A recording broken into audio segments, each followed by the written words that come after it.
মিনছে তুই গিয়ে বসে আছে, সে খোঁজ খবর নাই। আজকে হাটবার সেটাও জানে না নাকি? মিনছে আজকে তোর বাড়িতে তরকারি নাই, আলু নাই, পটল নাই, ভিন্ডি নাই, কচু নাই, কিছু নাই। মিনছে আজ আসুক, মিনছে ঝাঁটা দিবি, ঝাইয়ে দেবো।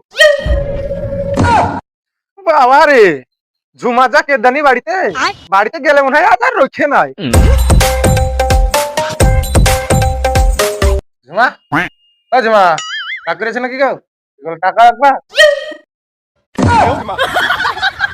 ঝুমা, ও ঝুমা, কিসে লেগে রাগ করেছো? আমাকে বলো। রাগ করবো না?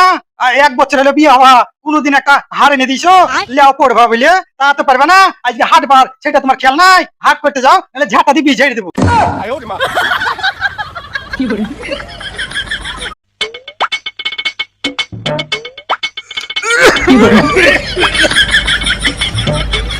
দাদু, কি হলো রে? দাদু, তোমার বয়স তো 80-90 বছর হইতে চললো। এই বয়সে বিড়ি আর কত খাবা? বিড়ি খাওয়াটা ছাড়ো। কি বলিস রে লাতি? তুমি জানো দাদু, তোমার এই বিড়ি খাওয়ার লেগে আমরা পাড়ায় বেড়াতে পারি না। এই বুড়ে বয়সে ফুসফুস টাকা কি শেষ করবা? বিড়ি খাওয়াটা ছাড়ো। কি বলিস রে লাতি? বিড়ি খাওয়া আমি ছেড়ে দেবো? জানিস, এমন একটা দিন ছিল সবাই আমার সাথ ছেড়ে দিয়ে চলে গেছে, কিন্তু এই যে এই বিড়ি লাইট আমার সাথ ছেড়ে দিয়ে যায়নি।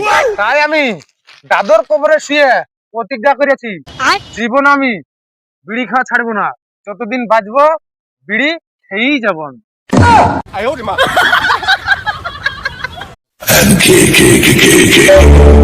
চাচা, তুমি বলে মহান শিল্পী হয়েছ, দেশ বিদেশে তোমার নাম শুনছি। ঠিকই শুনেছে ভাইপো। এই আইপিএল খেলাটাই উদ্বোধনী আমি করে দিয়ে এসছি। এই বরবাদ সিনেমাটা বের হলো না, ওই সিনেমার যে হিট হিট গানগুলা সব আমি করেছি। এই কলকাতার দেবকে চিনো? দেবকে, এই যে দেবের খাদান মুভিটা বের হয়নি, এর টপ টপ গানগুলা আমি তো করেছি রে। এই যে সামনে ঈদ আসছে না, এই ঈদে আমেরিকাতে আমার স্টেজ প্রোগ্রাম আছে।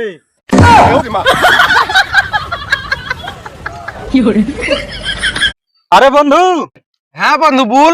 জানিস বন্ধু, ছোটবেলায় আমি হিন্দি সিনেমা খুব দেখতাম। যে কয়লা সিনেমার নায়িকা মাধুরী ডিস্ট্রিক্ট নাই, ওর প্রেমে পড়ে আমি পাগল হয়ে গেছিলাম। 3 দিন মেন্টাল হসপিটালে ভর্তিও ছিলাম। মাধুরী দীক্ষিতের প্রেমে পড়তে যায় না, অমরেশপুরে হেলিকপ্টার করে এসে পেট ভরি কয়লা খাই আম গাছে ঝুলি রেখে দিবে। डॉन का पकड़ना मुश्किल है, समझा क्या? ডন, ডিওজি ডন। ভাগ ভাগ।